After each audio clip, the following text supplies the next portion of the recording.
था NCERT book का exercise 1.4 math के क्वेश्चन को सोल्व करेंगे, जिससे पहले हमें फार्मूला सबको जान लेना है और वह फार्मूला पर एनसीईआरटी के अलावा दूसरे भी प्रकार के राइटर का हम लोग सोल्व कर सकते हैं। तो फार्मूला पहला है हमारा दिया हुआ इस तरह से है √a/b।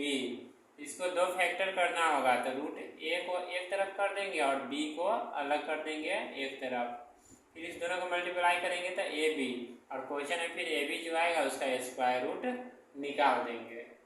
इसी तरह सेकेंड रहेगा दिया हुआ होल है, रूट लगा हुआ है a/b, तो इसको भी सेपरेट करना होगा। तो नंबरेटर जो दिया हुआ है √a अलग लिखेंगे और डिनोमिनेटर √b को अलग लिखेंगे, फिर दोनों को सोल्व कर सकते हैं। फिर थर्ड फार्मूला दिया रहेगा इस तरह √a प्लस √b। फिर रहेगा दिया हुआ √a माइनस √b। तो यहाँ पर देखते हैं a plus b into a minus b, जो एक फार्मूला पे है जो क्लास 8 में ही पढ़ चुके हैं अलजेब्रा में।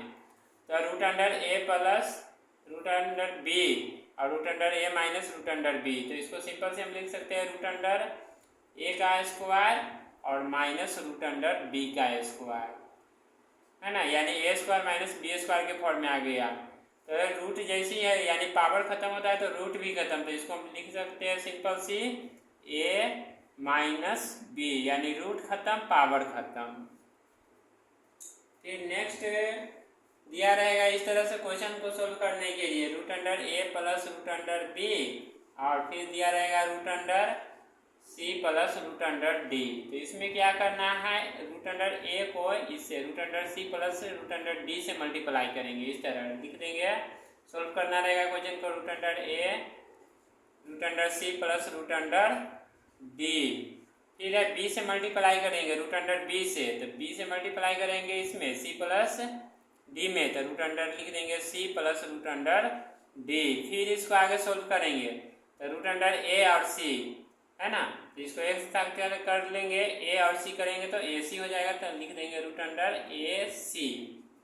फिर है a और d को मल्टीप्लाई करेंगे सिंबल के साथ भी, क्वेश्चन में हो सकता है प्लस की जगह माइनस भी दिया हो, तो उसी तरह हम सोल्व करेंगे। यहाँ पर देख रहे हैं a और d है तो लिख देंगे √ad। फिर प्लस b और c को एक साथ करेंगे तो लिख देंगे bc।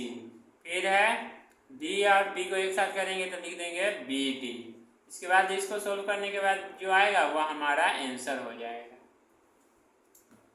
फिर इसी बेस पर रहेगा नेक्स्ट क्वेश्चन हमारा इस तरह से, यानी फॉर्मूला √, दिया रहेगा a प्लस √b, ठीक है, इसका होल स्क्वायर लिखा रहेगा पावर 2। देखते हैं a प्लस b का जो होल स्क्वायर होता है उसी बेस पर ये भी करेंगे, तो a प्लस b का होल स्क्वायर क्या होता है, a² plus b² plus 2ab, लिख देंगे 2ab, यानी 2 इंटू √a इंटू b। अब देखते हैं यहाँ पर रूट है पावर है, तो रूट खत्म तो पावर भी खत्म, यानी दोनों खत्म हो गया, तो सिर्फ बचेगा a प्लस, इसमें भी वही है रूट खत्म तो इसका पावर भी खत्म तो b, और यहाँ पर हो जाएगा 2ab को मल्टीप्लाई करेंगे तो ab, यानी 2 इंटू √ab, क्योंकि दोनों सेपरेट अलग अलग है, और ये हमारा फॉर्मूला हो गया। तो इसी 4-5 यानी 5 फॉर्मूला है जिसपे हम क्वेश्चन को सोल्व करेंगे एक्सरसाइज 1.4 में। अब नेक्स्ट वीडियो में हम क्वेश्चन 1.4 को सोल्व करते हैं, फिर देखना है।